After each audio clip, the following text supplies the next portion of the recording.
Okay, it's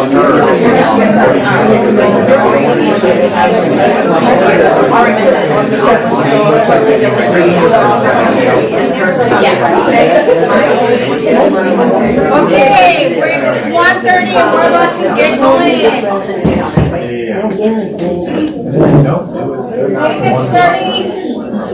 As a quick reminder, please disconnect from the Wi-Fi and silence your phone before we get the meeting going. Thank you. Don't block the camera.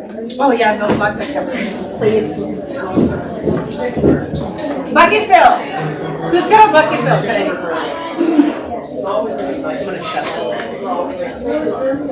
They're having a good time out there.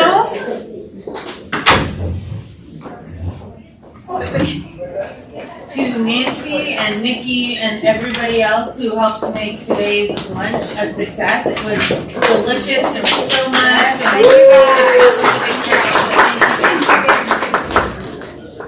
And special call it to the afternoon. Anyone else? Okay. Before I move to the next slide, I want to give a warm welcome to Pam and Laura, who are visiting us today for the first time. If you guys haven't had a chance, just introduce yourselves. Thank you for joining us. Property pitches. Emmy? So they, got a price reduction on 2772 Valentino over at Scala. It's from $995 to $975. We are the absolute lowest per square foot that you will get in that neighborhood. Just as longer days on market, we're still 11 days on market. They can get rid of it. So. Price reduction. We've got a 4-unit rental property just east of downtown. It's coming soon currently, but it will be going active. 2-story main house and 2 backyard detached bungalow units. So contact me if you have, or anyone interested. Thank you. Anybody else? Just super quick, anybody here need $12,000? That's your referral fee on the medical center I've got for sale right now. Interior Santa, it's 4,100 square feet. If you have any doctor groups, if your doctors that you go to happen to mention downsizing or upsizing or moving, come see me. Thank you. Price reduction on 3783 Wilson, a 1-bedroom, 1-bath, immaculate condition. It's down to $439, and I need a host for Sunday. Somebody wants to host it. It's in North Park, 92104. And the HOA is only $258. There's designated parking. There's a washer and dryer in the unit. It's a perfect place for a single person or whoever wants to. Are there any stairs? There's no stairs. There's a gate. Parking. High-speed internet. Just kidding. Laser. Thank you, Yvette. I have a property, it's been coming soon, it comes live tomorrow. It is really for your investors. It's very remote, it's in Spring Valley, it's 28, 25 square feet, 5 bedrooms, 3.5 bath. Needs a lot of love. It was tenant occupied for 15 years, in a totally neglected place. But this property has a lot of potential, has an awesome view. It is, when I say up there, the mountain is up there, okay? It might as well be Hamul. It's a mile and a half from me. Yeah, it's right there at 94 East and Campo Road, right there by the San Diego Wildlife Refuge.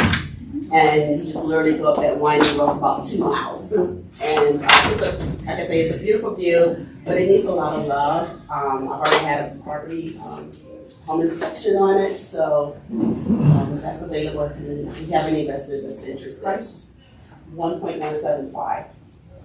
But she's very motivated at this point because, again, it needs a lot.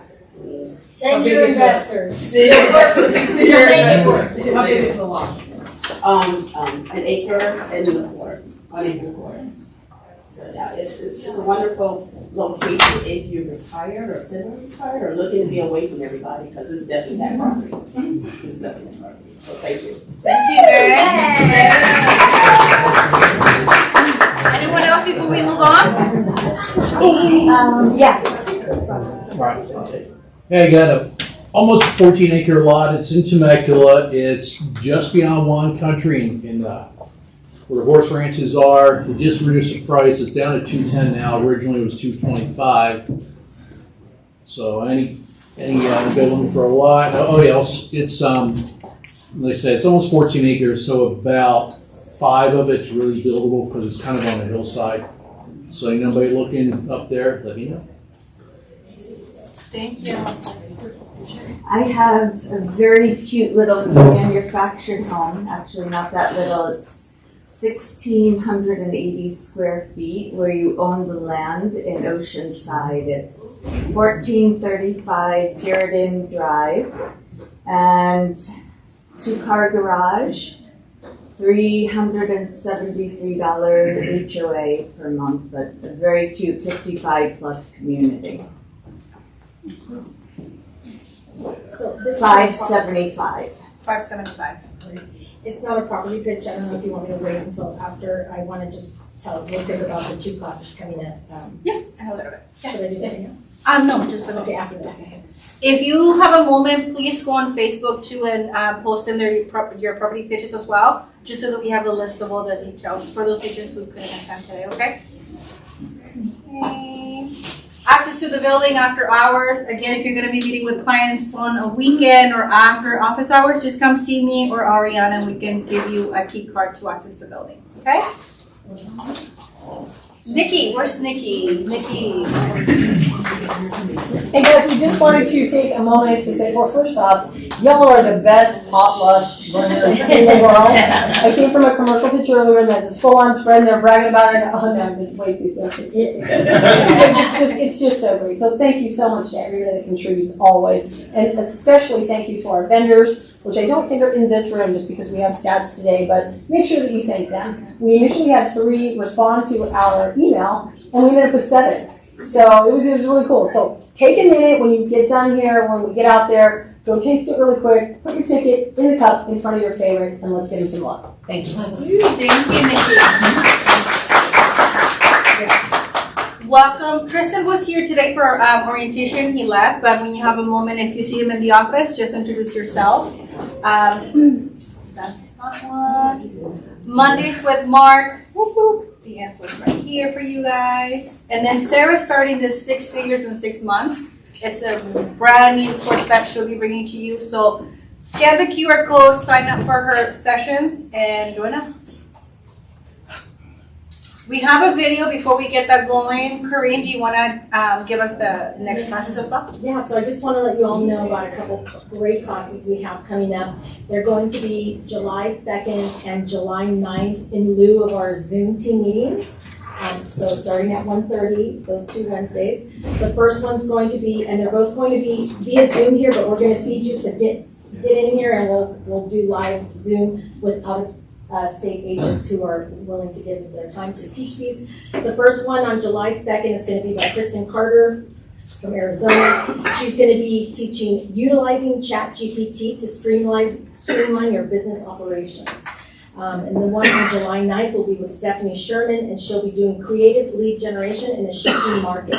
So please, they're fantastic. I've already seen their presentations before, and they're amazing and they're really knowledgeable. So please come in, and we're going to feed you. So yes. Can we zoom in if we aren't able to make it to the we're going to see if we can do that. We could try. We could figure that out. I'll send the details again today, but please just mark your calendars. Come in person on July 2nd and 9th.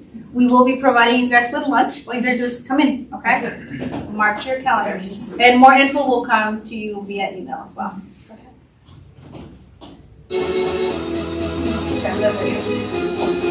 Hey guys, my name is Steven, and I am bold. How about that? And I also get to be your bold coach. Everyone, when they hire me, wants to know a little bit more about me as the coach. So the purpose of this video is just to introduce you to my life and who I am. So a little bio about myself. Like I mentioned, my name is Steven, and I'm from Arizona. I've lived in Arizona my entire life. I got into the real estate industry in 2010. I got licensed in 2014. So I've been in the real estate industry for just over a decade. I've sold close to 1,000 homes in my career.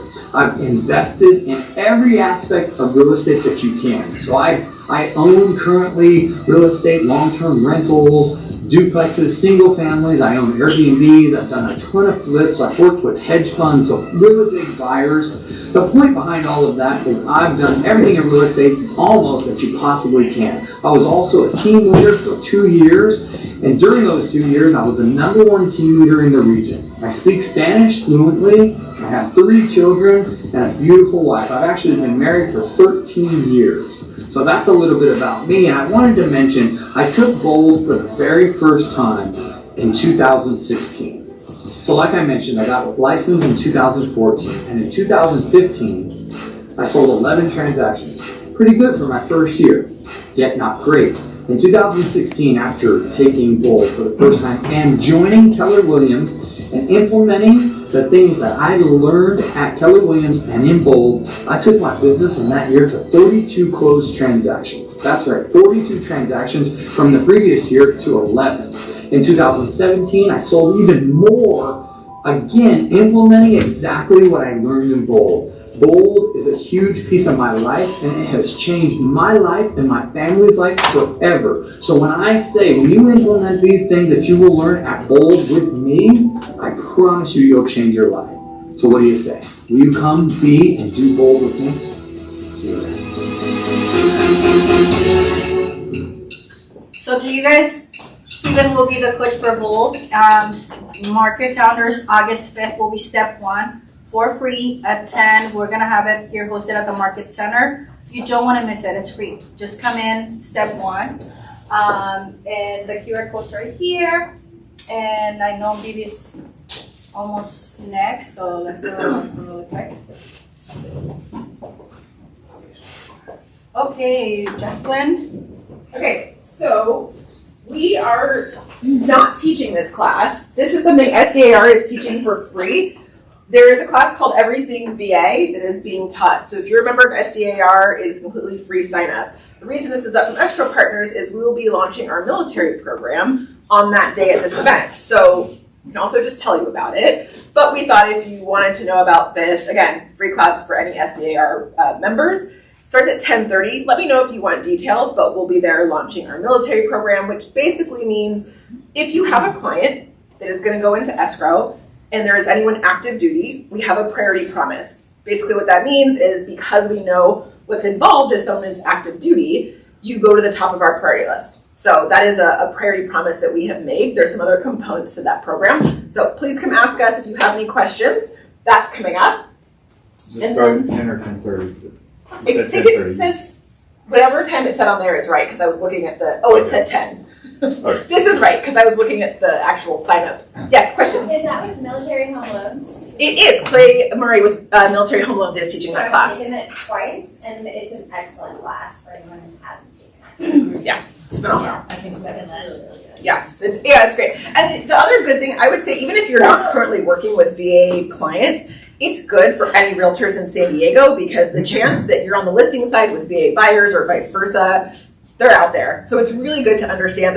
I will be honest, I had a lot of misconceptions going into the first time I took the class, and I thought it was really good. We also want to spotlight someone. 2 someones. Congratulations to Lydia and Emmanuel. I don't think they're here today, but they just opened escrow again. So congratulations. And look how cute they are, you guys. I sold up. It's just so freaking cute. They took their son to a Padres game. I was like, stop. It's adorable. Doing all the work at Casamia and also still having fun at the Padres game. And I think we have one more thing. So we, today, I know Stephanie came by to use our media room today. So if you follow Stephanie on social media, you will see what we are able to do when we do media days. But because our last one was such a success, Noble has agreed to teach a CapCut class. So typically on media day, what happens is you guys come in with me. Nikki's nodding, she's done it before. You come into the room with me. I'm the one hitting play and record. You're recording the video, and then we send you out into the lobby, and Noble helps edit the video for you, right? Or he's like, yep, I did this. This is how it works.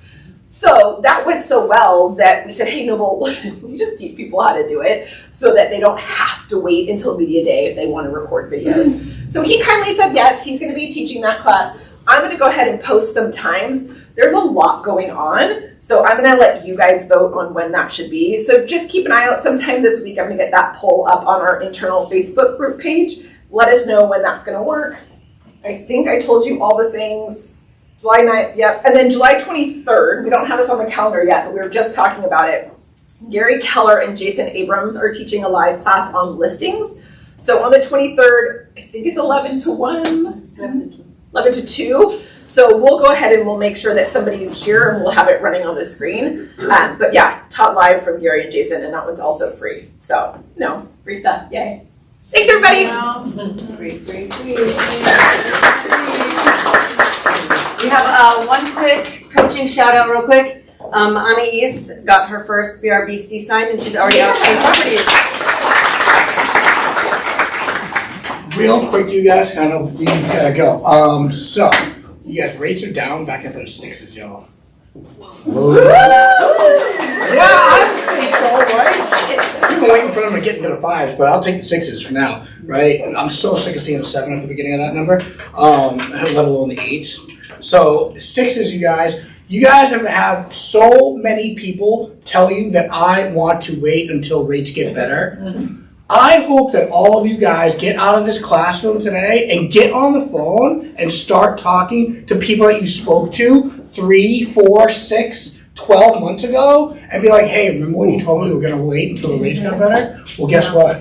We're back in the mid 6s, right? I've got like FHA, VA loans are in the low to mid 6s. Conventional loans, I mean, as long as you're putting some money down, are in the mid to high 6s. You're only putting 5% down, you'll probably be around 7% somewhere. But look, you guys, it makes a tremendous impact psychologically when it starts with a 6, right? It's going to make a bigger impact with the 5. So we're heading in that trajectory. We're hopefully going to have some rate reduction next month, fingers crossed, and that'll propel our entire industry. So let's keep going out there and make sure you're making those calls. Call the people that you haven't talked to in a long time, and then call me, and we'll take care of things, all right? I'll talk to you guys soon.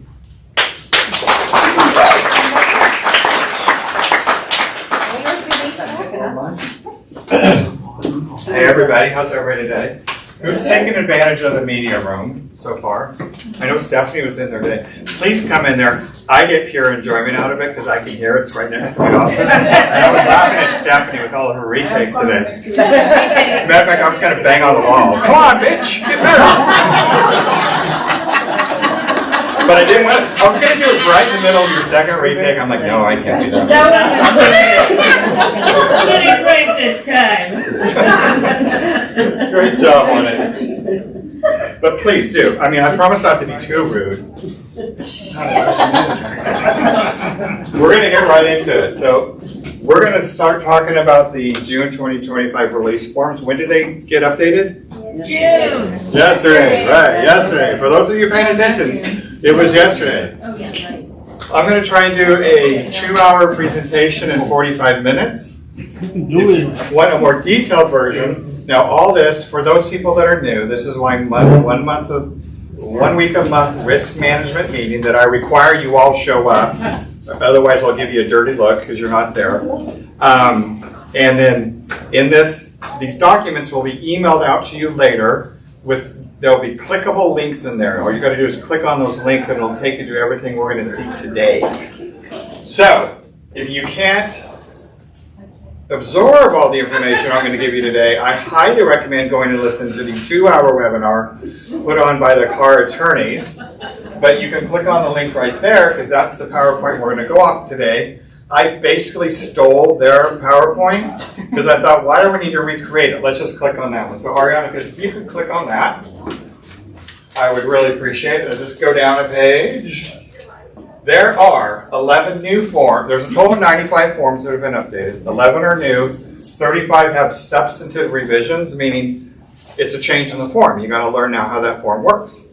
And there's 52 that you don't have to learn about. Isn't that great? Yeah. So you only have 43 forms.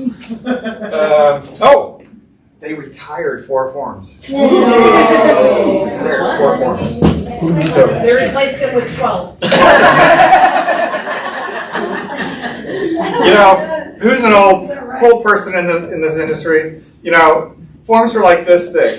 Now they're getting this form and this form. It's like that big now. It's ridiculous. It's going to be hot in here. Yeah, well, it's a little loud down there. I'm down to shut up. Did you just ask who's the Robert, did you just ask who's the middle person in here?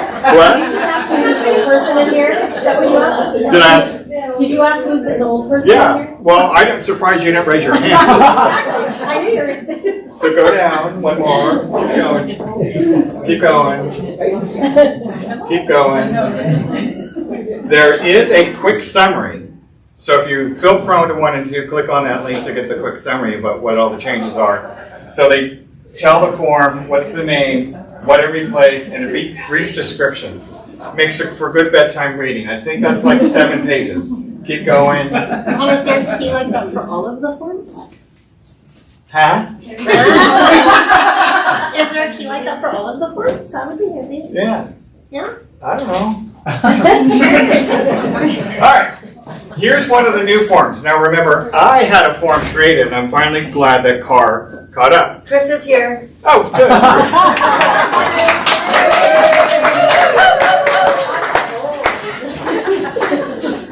Good time management. So who has ever listed or helped purchase, listed a home or helped a buyer purchase a tenant-occupied property? Show of hands of what a mess that is to deal with, right? So I developed this rental property or tenant-occupied purchase and tenant-occupied sale advisory. And basically what that is, it's giving to the buyer information if they are making an offer on a tenant-occupied property and what that could mean for their loan, if the tenants are still there, if the tenants are going to remain in possession, not remain in possession, they're going to leave, because it can be a nightmare. And for the seller too, a seller needs to be made aware if they're going to sell their home, do they have tenants in place? Are the tenants on a lease? Are they on a month-to-month? Are they 62 or older? Because if you notice the tenants with just cause eviction, state rules in the state of California, they have to pay them 3 months or 2 months of rent or 3 months if they're considered elderly disabled. So it's a lot of information for a buyer or seller to understand when you're working on a tenant-occupied property. How do you navigate through all those rules? And post-COVID, it's a nightmare. And Mishael, congratulations if you're listening, because he got my tenant-occupied sale that I've already signed by a seller on his first listing. Give him a hand. Because he has a great coach guiding him to make sure he advises the seller on what to do when you have a tenant-occupied property. Like they have to notice the tenants properly if they're going to have them vacate. So it's a big stuff, a lot to deal with, but this is something that is not incorporated into the packets, the listing packet or the purchase. It's a standalone form, so you have to add that into your documents. By the way, in regards to templates, you do not need to update the templates, but if you're not using templates, you should at least install our templates so you can have the forms. And please don't go back, and Mark wants to make sure you know this, please don't go back and make a copy of a former transaction for a new transaction, because it won't bring in the new forms. It'll bring in the old forms, and you'll be offering on old forms.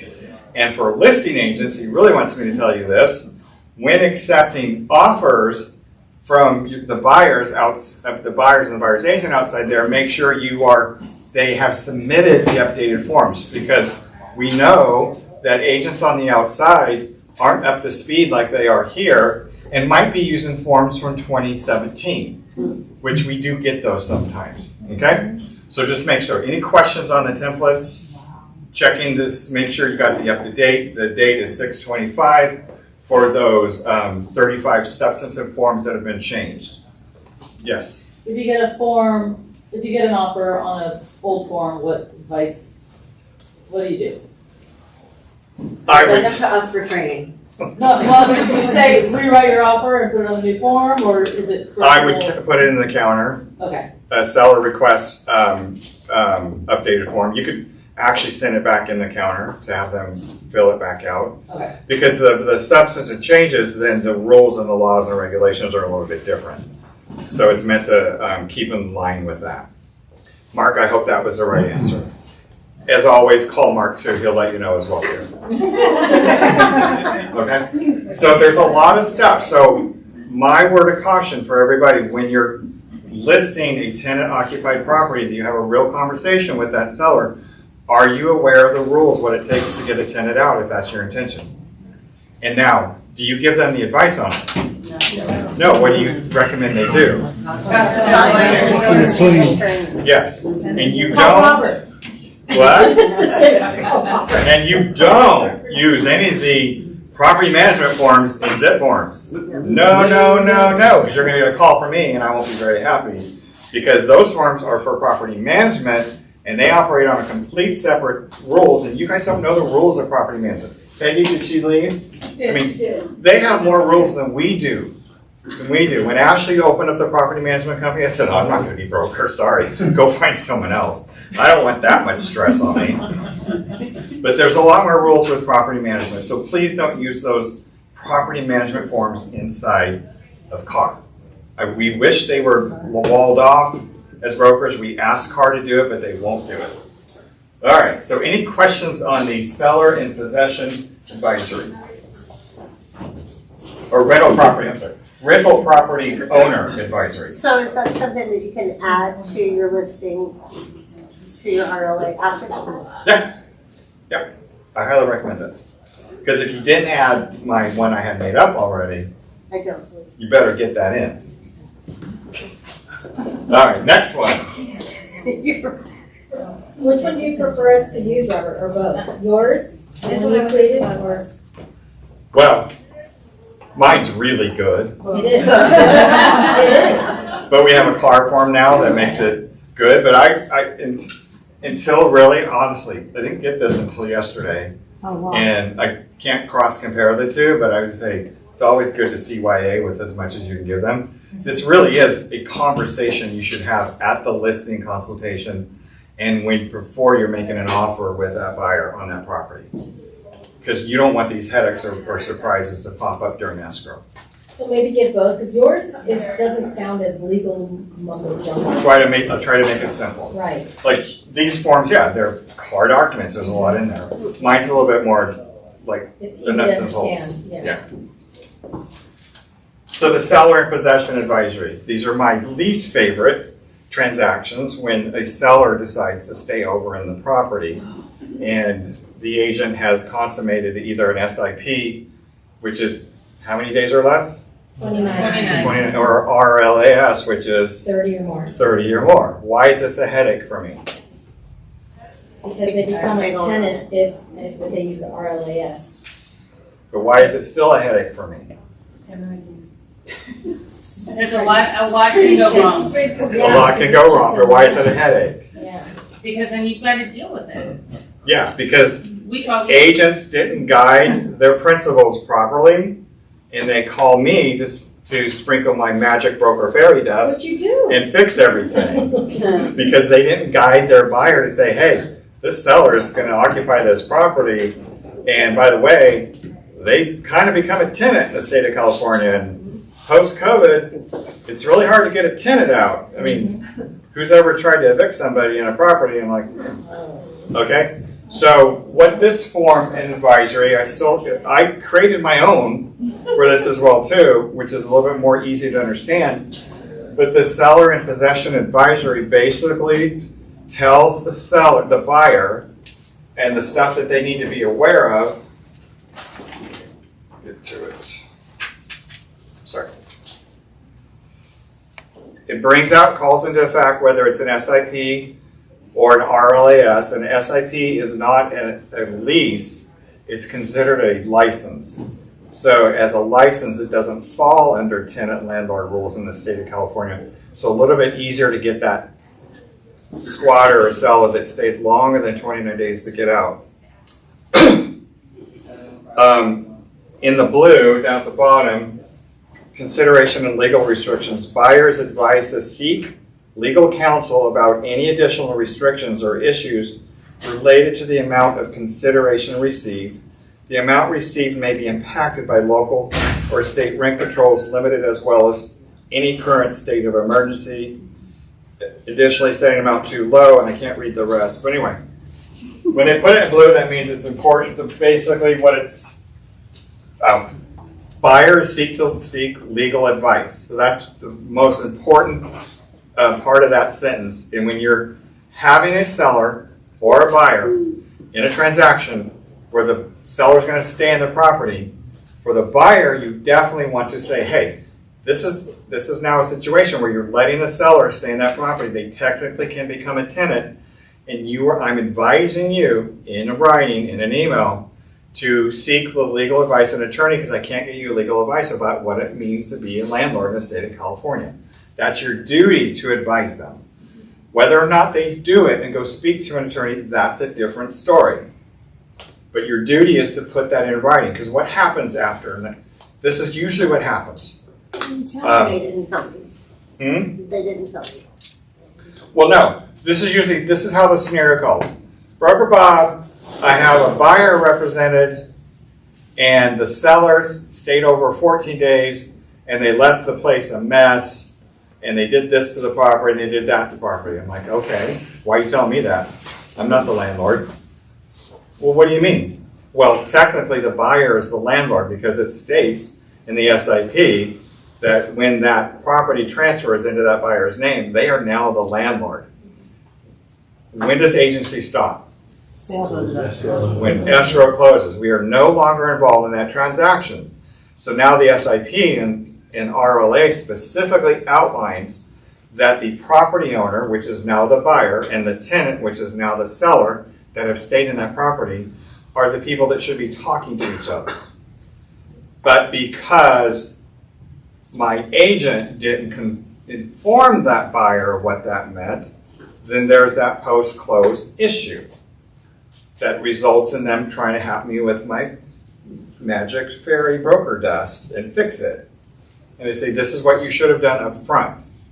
You need to advise them up front of what that means. And if there's anything happens after close of escrow, it is between the buyer, which is now the property owner, and the seller, which is now the tenant. We can't be involved. We can't assist. All we can say is, I really need you to speak to a qualified California landlord tenant attorney as to what your rights are. And a lot of it ends up being small stuff. Like they left it dirty, they didn't do this, they took that, or whatever. And it really ends up being small claims court stuff.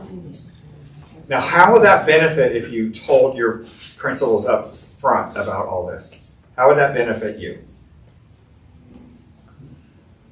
You don't get that phone call. You don't get well, you might still get the phone call, but You look like you're professional. you look like a professional. You look like you know what you're doing. You look like you're advising your client the right way on such a really important topic if they're going to let that buyer, the seller, stay in the property after close of escrow. And this has become more of a nightmare after COVID because of all the new laws and new rules. Okay? Any questions? Why y'all look so shocked today? All right, next one. Short-term vacation rental prop advisory. Who has ever helped a buyer buy a property that they were then going to turn into for rent by owner or Airbnb? And then what happens? Anything bad happen after close of escrow with that? No, because we told them everything up front. Good. So this form was created because all the new laws and rules and restrictions that come into place for municipalities when people think they want to be a property owner or landlord, but they want to invest in VRBOs or Airbnbs. And so now we've created an advisory to say, okay, if you're going to buy this as an Airbnb, you should understand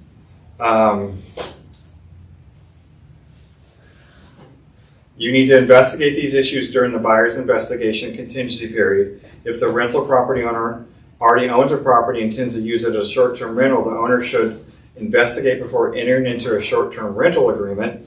If the property is offered for rent to the public, the owner must comply with state and federal fair housing regulations, including but not limited to providing unrestricted access to potential tenants with service companion animals, and the owner acknowledges receipt of the Fair Housing Discrimination Advisory. Basically, this form is designed to tell the buyer, You need to go out and understand all the rules and laws and regulations about owning a short-term rental property in the municipality you're buying in.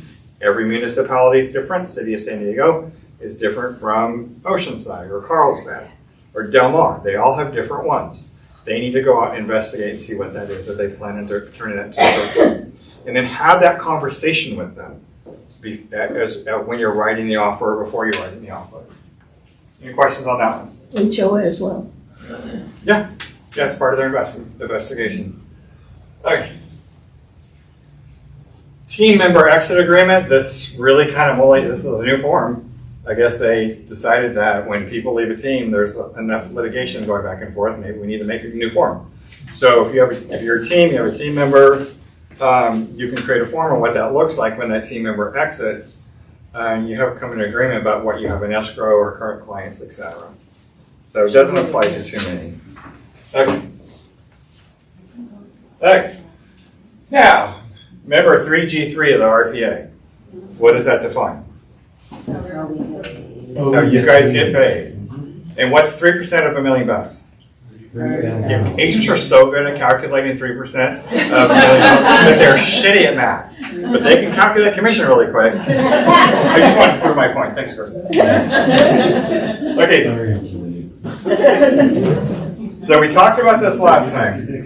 So they've removed some language where it says buyer affirmatively represents that at the time this offer is made, buyer has a written agreement with the buyer's broker that is valid, covers the property, and provides for compensation for no less than the amount stated above. That was taken out? That was taken out. No. Now, What does it say now? all of us large brokers in the state of California, we meet with CAR. And these are, when we say large, I mean 100 agents or more. We have a special meeting, just us. We all hate this because it doesn't fix what is the challenge in the field, and that is that buyer's agents are still not using BRBCs or buyer broker agreements properly because we see it on our end.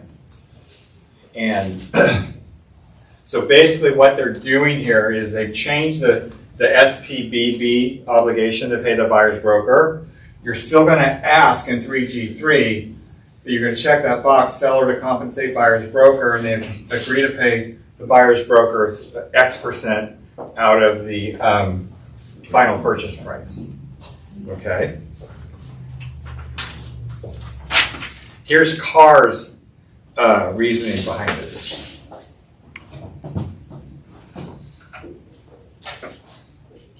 CAR believes, nor does NAR believe, that they require one broker to share with other brokers its client compensation agreements, and it may not be appropriate to do so. It would generally not be appropriate for one broker to meddle in another broker's relationship with their own client. And real estate licensees should not be making legal conclusions regarding the validity of another broker's contract.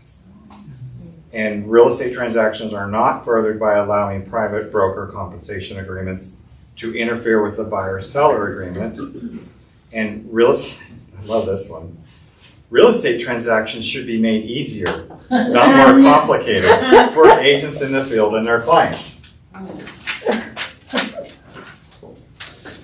So we'll go through where we're going to reference 18A2 and 18A3. So if you can do the next slide, because go back to that, please. You guys know whenever you're checking off a term in the RPA or the listing agreement, you can go to the appropriate section where it's actually referenced in the backside of the purchase agreement, okay? So we're going to go to 18A2 and see what they've changed in that. Right there. So in 18A,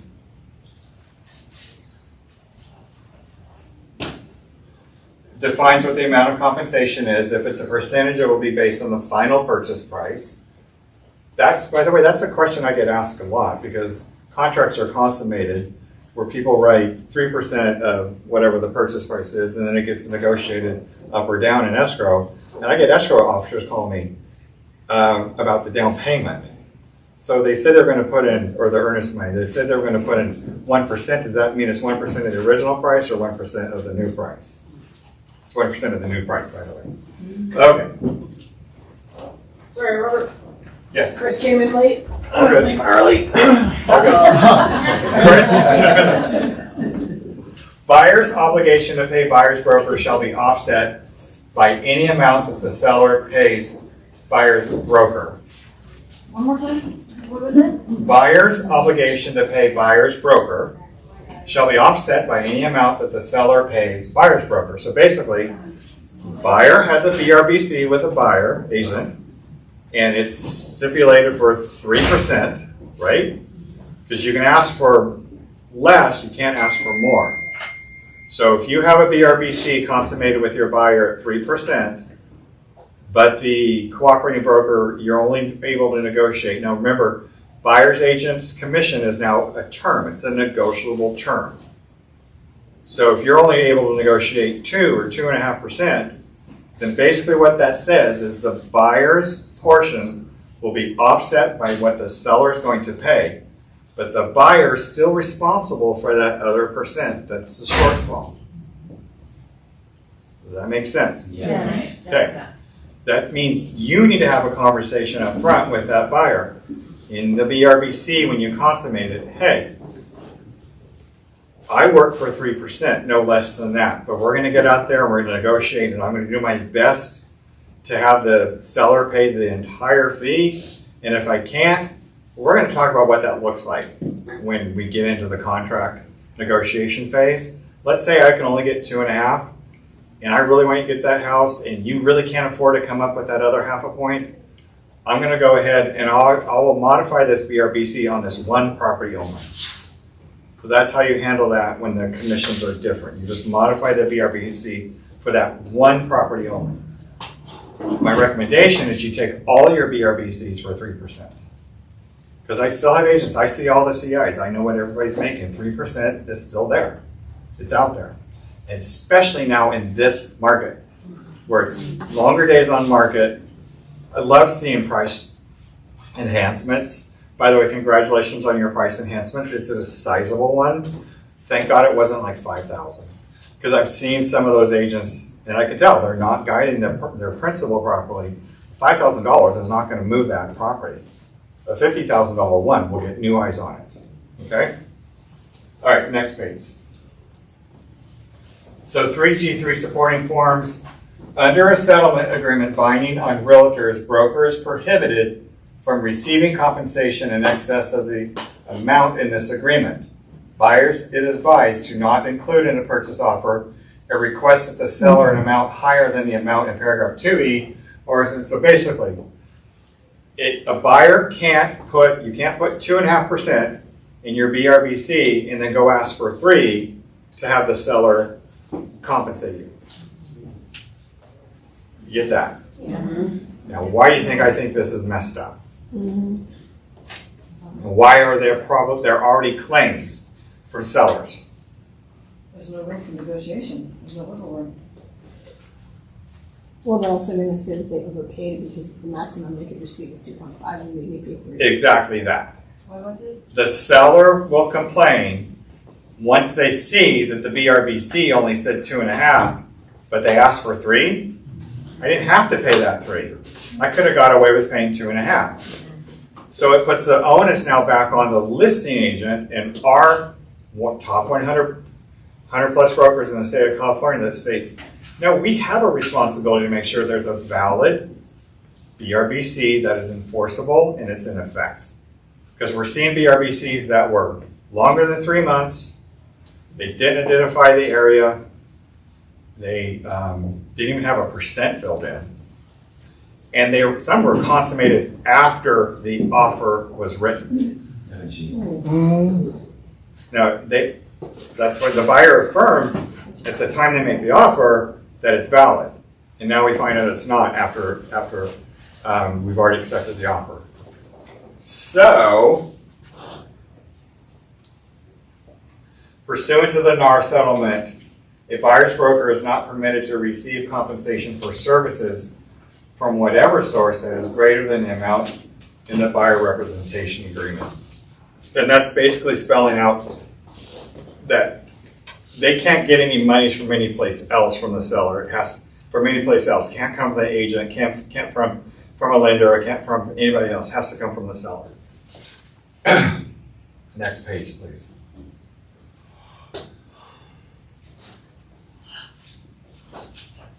I know, it's boring shit. Who just yelling on me? That was mean.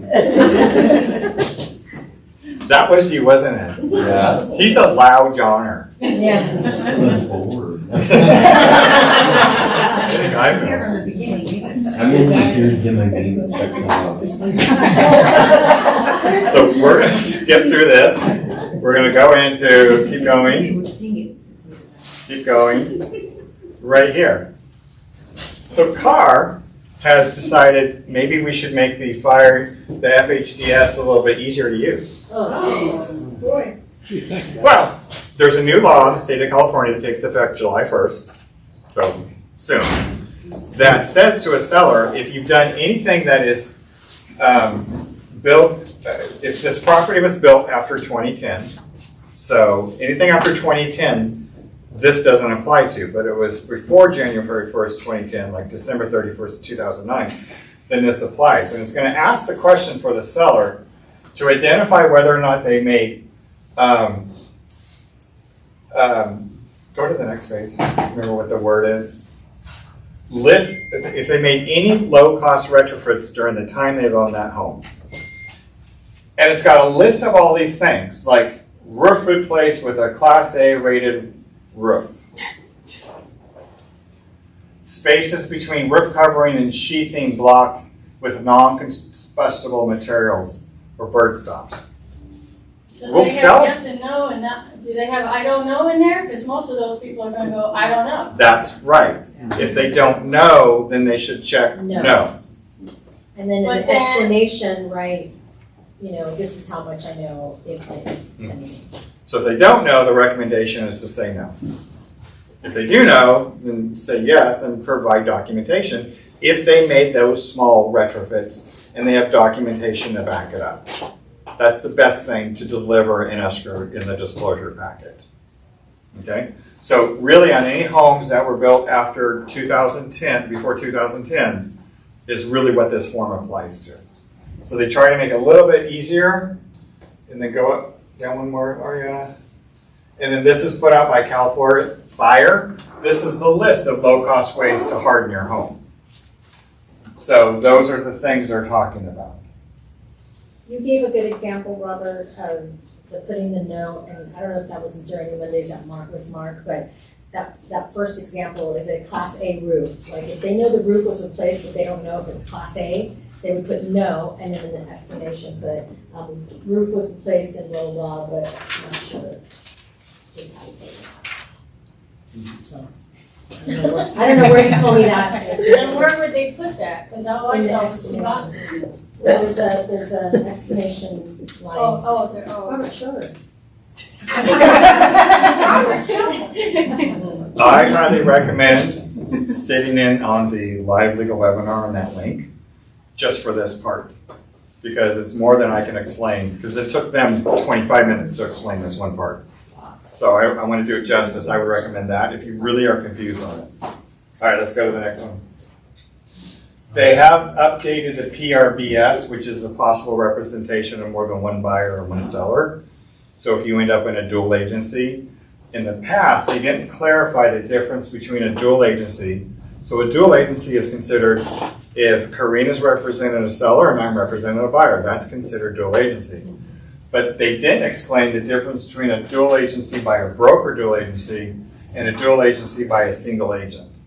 So now they've separated that out so it explains to them exactly what that means. So a little bit more words for you to go through. It's in the red stuff. A lot of changes in that one. So they expanded the text. All right, next one. Do these people have nothing to do? Yeah. More explanation. We're going to skip through that one. 7 to 10 pages contract, and we have 26 now? They're attorneys. That's all they do. And we're replacing with real estate brokers? No. All right. Now Carr has discovered that it's increasingly happening that there's more than 2 people in a purchase or sale agreement, right? Have you guys seen that? Yes. So what's the workaround? Well, usually we would put 2 people in the first line and 2 people in the second line. And then they also had an ASA. So in their infinite wisdom, they decided to create an ASA that is updated, and it can be used for any of these forms: the purchase agreement, the listing agreement, the buyer rep agreement, the rental listings, which you won't use because you don't use that, and the TDS and the SPQ. So we now have the updated ASA where you check that box on either the purchase agreement or the listing agreement by the signature block, and it will incorporate this. If it's not already incorporated, it will incorporate this form into the transaction, and then you can add the names of the additional signers. Is that good news? Yes. That's one of them. Okay, but here's the caveat. Here's a caveat you need to know. So go to the next page. Well, the one thing that it didn't bring in is the liquidated damages. But, and so what this page does basically is it allows on the ASA for the other parties that are signing that they are agreeing to the liquidated damages, or if they're not agreeing, they can say they have received it. Because if you ever dealt with a transaction where you get the, because it's not automated when you do DocuSign, and it was skipped, you need to go back and re-sign it. Because of that, they decided, well, this might be a better thing to make sure that they sign here just says that it's not missed, that they did see it, they received it, they don't agree to the liquidated damages. Okay? Does that make sense? Okay, next page. So addendum. So they have updated.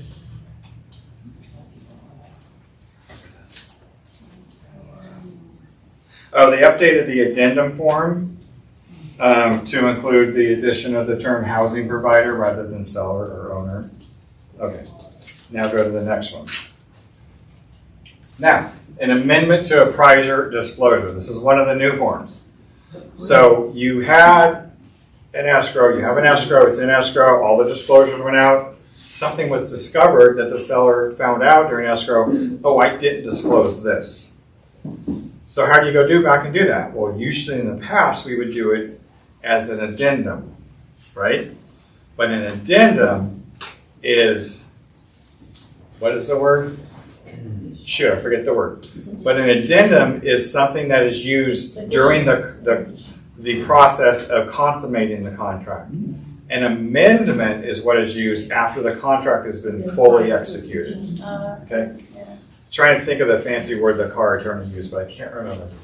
So now this is an amendment to the prior disclosure. So if you're going to update the TDS, instead of using an amendment, you're going to use the addendum to the prior disclosure and check off what it is. It's usually the SPQ or the TDS. And that now will become part of the contract.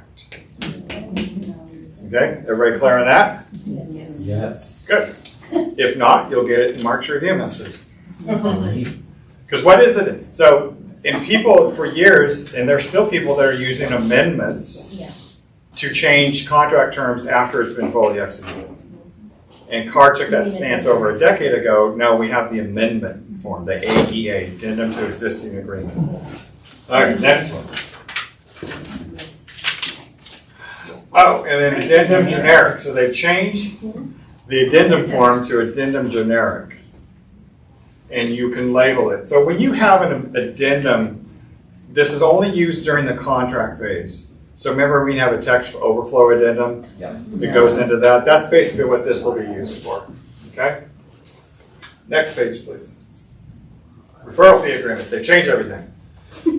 So what they found out was people were confused initially where it said referring broker, representing broker. In the past it said recipient broker. Alicia gets the prize. And people were confused on that. I've signed referral fee agreements for people that I'm like, wait a minute, are you sending the referral or receiving it? And they would put the names backwards. Right. So they try to make it easier to understand by the referring broker and the representing broker is like, who are you sending the referral to? Who's going to work with the principal? And I know, wake up, guys. Nancy's slumping over there in the corner, I can tell. She's like, this is so boring. Let me get back to my accounting. This is so much more exciting. So it basically also outlines what the referral fee is for buy, for sell, one property, multiple properties. Does it last for every property for longer than, you can define the period. If it's 2 years and you want to define it for every property that person might buy or sell during that period. So they've made more options on that, which is a good thing. And they've corrected the timing of compensation, whether it closes during or after the expiration date. Because let's say it closes 2 years after it's expired. Well, now they've corrected that, which is a good thing. And some of the additions are only for the first property, or for the following properties only, or for any and all properties transactions specified in 1B. So it makes it a lot broader for you, because we have had some issues with that in the past. All right, next page.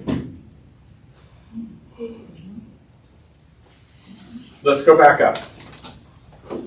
Here's another thing that's important to notice that now we're seeing that was kind of caught. So let's say you send a listing referral to somebody and you ask for X percent, right? Mm-hmm. So you now know in the RPA or the RLA, it lists the listing percentage that the listing agent is going to take, but there's also unrepresented buyer. And then they would fill in that amount if that agent decides to work with an unrepresented buyer.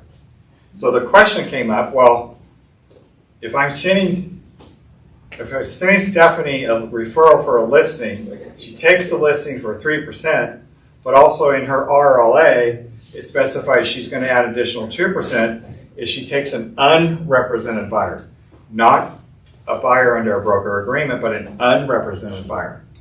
Am I entitled to that extra 2%? I would say no. No, you are. We're in the agreement that you are entitled because it's all the commission the listing agent's going to make from that seller, because the seller's paying it. Do we need to change that up if we have an overflow agreement? Hmm? Do we need to change that up if we have an overflow agreement? I would. Yeah. But so when you send these out, you might want to update your referral fee agreement if it's a listing to include represented and seller representation and unrepresented buyer representation. Click open file in the top right to continue. Okay. Next page, please.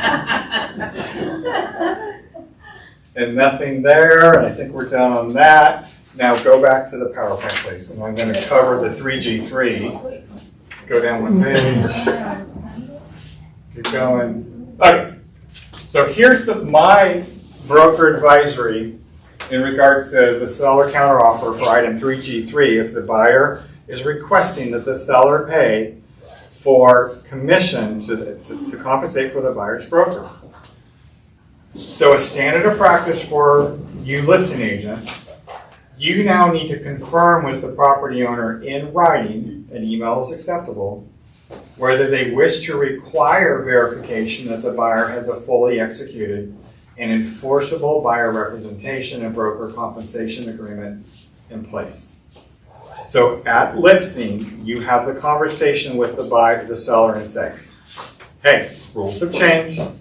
Buyers are now asking for sellers to compensate their buyer's broker, and they have to have a valid BRBC in place. Do you want me to see if there is a valid one in place? Because if there's not a valid one in place, you don't have to pay. It's in the rules, it's in the law. So ask the seller what they want. And you incorporate that into your listing agreement. Put it in there and say, seller requests listing agent to get a copy. Seller requests listing agent to ask for a copy. Okay? Where on the RLA is there? Other terms. Other terms, yeah. Okay. Or text overflow if you can't fit it all. Okay. And then if they want it, I changed the verbiage on this because it's no longer, does it have to be, we're not going to determine whether it's valid, whether it's legal. We don't do that. But we're going to give it to the seller and let them determine it. Okay? So since the buyer has requested buyer broker compensation in section G3 or elsewhere in the RPA, because some people put it in other spots. The seller requests that the buyer provide a copy of the executed buyer broker compensation agreement at the time the signed seller counter offer is returned. Okay? So it took off we have to have it to approve the contract to, my seller just wants to see it. And then we let the seller make the determination as to how they want to move. Does that make sense? Should it be in the counter offer then? Yeah, that's what he just said. Well, sorry. Yes. No, I think I confused us because I was asking before it gets under contract, if we put it in the RLA, you were mentioning about the RLA, then it would be different. You're putting this up in the RLA that the seller wants to confirm a valid That's what Judy, BRBC. I think that's what I'm Right. asking Judy. But if the seller does want to confirm in the RLA and they say, yeah, I want to confirm, I Then want to see if it's actually valid, doing that is then you in the incorporate counter. this into a counter offer. You incorporate that language, the bottom paragraph, into a counter offer. Judy, does that make sense? Does that make sense? I have a question. I haven't thought it through, so. If I'm taking the listing and I know the seller wants this, should I be putting it in the agent remarks just to get it out there right away? To make it a little more streamlined when the offers come in? You could in confidential remarks. Right. Sellers requesting a copy of the buyer's BRBC if 3G3 is incorporated in the agreement. Yeah, you could ask. Confidential only. Okay? Right. Or you could have a simple, if you're really up to speed, some agents will say, here's what we need in our offers to submit, like you're submitting to a bank or something. Yeah, you can have that. Like put completely legible RPA It makes the with no whole boxes process go missing. quicker. They get it all over to you right off the bat, Yeah. assuming they're reading. Yeah, assuming they read, but RDR. Yeah. Is there any questions on that? Do you guys understand that? Sure.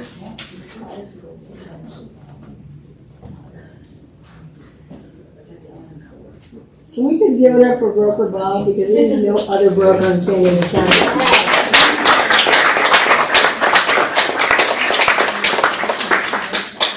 Okay, that's it, I think.